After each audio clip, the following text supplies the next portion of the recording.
Hey guys, you know, when you get a job writing a book, I think it's kind of common practice to read up on the book and find out what you're writing, beforehand. Do research, things like that. That's why in my comic that I'm writing, I'm doing research. I'm reading different books that have to do with what I'm talking about to help me, do better. And so that's why it worried me whenever I read this book, and it's 30 Days of Night, which is a vampire story. We have a creepy guy on the front here, which I assumed was the dude that like leads the vampires into the town, but no, he's not. So that was a little weird. The writer is Steve Niles, artist is Piotr Kowalski, and the colorist is Brad Simpson. Okay. So, yeah, let's talk about this dumpster fire here. So this book is based on a story in Barrow, Alaska. It's a very depressing town because for a month they have complete darkness day and night. And so that is a perfect opportunity for some big fiends to show up. And what's happening is, since the transition is coming and it's coming from night to daytime, or from day to nighttime all the time, people are leaving. A lot of people leave that time of year because it's too depressing. There's no work, and they also ban drinking during that time, which I found was odd. But they know that it's so depressing that they don't want to make it worse with people drinking and acting crazy. This pretty much symbolizes what has happened to this town. I mean, it's this Whalebones is sitting there very depressingly, welcome to Burrow, and it's top of the world. No. We have this guy, he gets off the boat. He actually comes there instead of leaving. He's a very strange guy. He does not talk very much, but he's looking for work. I mean, he's pretty rough looking dude. And so they're trying to play him off like he may be a villain, but honestly, I think that he's just a rough guy that needs a job. And he's a little odd. But he's a little odd because he just keeps to himself. So we'll see how this guy goes. And then we cut to the main character. And he's already dating his co-worker. So they've been dating for a while. He's the sheriff and she's a deputy. And so then they get ready for work. And they're already late. They're late for work. So they call them. They said, hey, we got an incident. We need you to come help. Blah, blah, blah. I tell you what, if you're trying to draw Josh Hartnett, you failed. Because I know what they're trying to do. They're probably trying to draw it where it doesn't look too much like him, but it looks kind of like him. I'm not gay, but Josh Hartnett looks a lot better than that. So now we're in the town center. We've got people loading up, people leaving. And we've got this family here. They're having a hard time. The husband is a drunk and depressed abuser, and the wife is scolding him for drinking because he's not supposed to have any, so it's illegal. And so they get into a fight, and she gets smacked. So then we cut to this guy who's hunting, and as he's hunting a polar bear, he notices that it has a cub, so he's not going to kill it now. This is the weirdo from the cover, so I thought he was going to be some kind of crazy guy. But then he notices something else.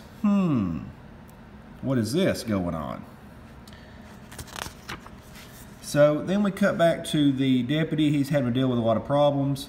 And now he's going to have to go deal with the drunk husband from earlier because the neighbors called about the noise. He goes to talk to him, and what does the guy do? He runs out the back door. The wife comes to him, tells him the story, said he just ran off, and better go after him. Now here's the thing. You see how he's dressed? It's very, very, very cold outside. Very cold. And it's not even snowing right here. In this scene, it's snowing. See how he's dressed? He's dressed for the cold. She's wearing a freaking windbreaker. Like a shirt. And little gloves. Look at her. I mean, I know it's got a little hood on it, but it's a very light jacket. I mean, maybe it's a really good jacket, but that just seems a little odd to me. Why would you have him dressed dressed out and him dressed out, and she doesn't even have a hood on her head. I don't know, maybe she's used to the cold, but that does seem a little odd to me. So she goes out there to investigate the guy that he saw. And when they get out there, they find a tent. So somebody's actually been living out there. And nobody wants to live out there on their own. So obviously whoever's been living out there on their own is very, very strange. And so the deputy's still after the drunk husband. And then he sees a Sasquatch. He's like, whoa, I've never seen Bigfoot. But the picture's blurred out. So, you know, the FBI will never believe him. So then we get more snow. And this is where it gets weird because they have this snow and you almost can't see anything because it's so blurred out. I get it. It's snowing. So he runs up on the weird guy from earlier.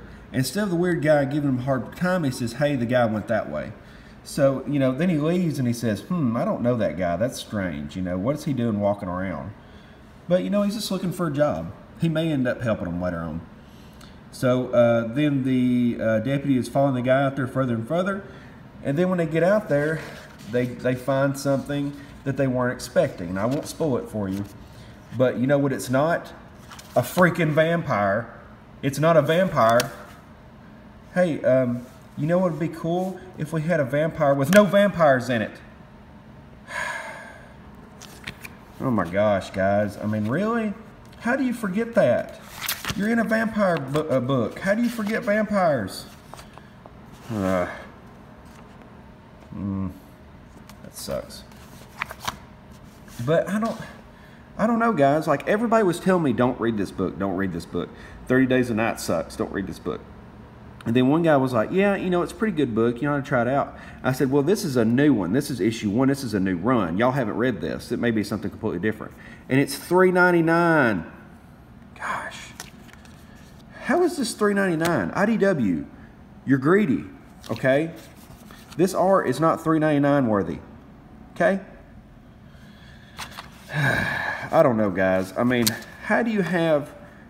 it's like I said, how do you have a story with no vampires in it and it's about vampires? Am I missing something? Am I missing the nuance? That's what it is. That's what it is. I don't understand the complex nuances in this story. That's exactly what it is. I need to get off my high horse because, yeah, this right here is totally like groundbreaking right here.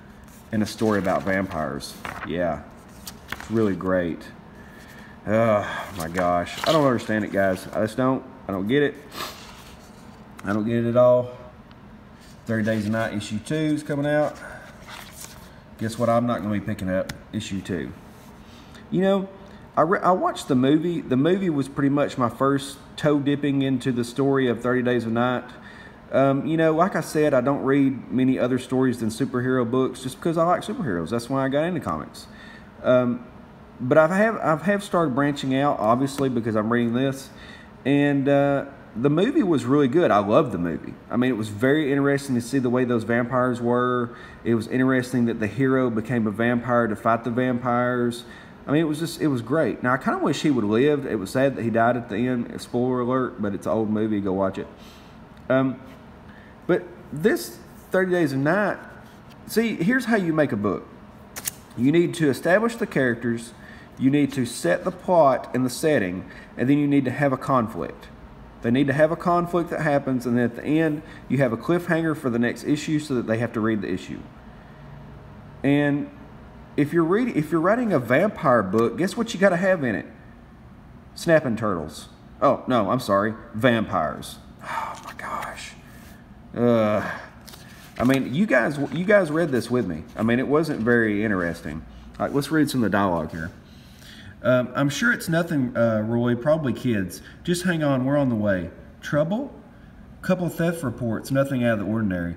Rock said Fred Carter had some snowmobile rentals destroyed.